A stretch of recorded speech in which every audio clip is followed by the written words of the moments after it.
హరి ఓం everyone.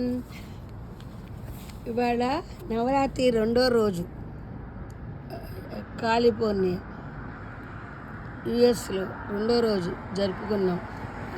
విఘ్నరాజు పేరు వచ్చే కారణం మీకు తెలుసా?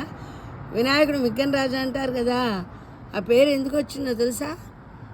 మహాభారత రచనకు పూనుకున్న వేదవ్యాసుడు ధారాళంగా వచ్చే శ్లోకాలను వేగంగా వ్రాయడం కోసం వినాయకుని సహకారాన్ని కోరాను. వినాయకుడు అందుకు అంగీకరించి శ్లోకాలను ఆపకుండా చెప్పాలని, అట్లా చెప్పినట్టయితే తను అంతే వేగంతో ఆపకుండా రాస్తానని బదులిచ్చారు. అలా వ్రాస్తున్న సమయంలో వినాయకుని గంటము అంటే కలం విరిగెను. అయినను వ్యాసుడు ఆపగా విరామం లేకుండా చెప్పసాగాను. ఆ తరుణంలో వినాయకుడు ఏమి చేయాలో పాలుపోక తన దంతాన్ని విరిచి దాని సహాయంతో ఆపకుండా వ్రాసి భారతాన్ని పూర్తి చేశాను.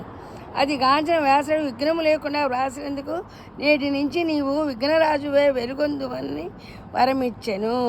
విఘ్నరాజు అని అందుకు పేరు వచ్చిందన్నమాట. అర్థమైంది కదా మీకు? ఉంటా మీ శ్రీదేవి.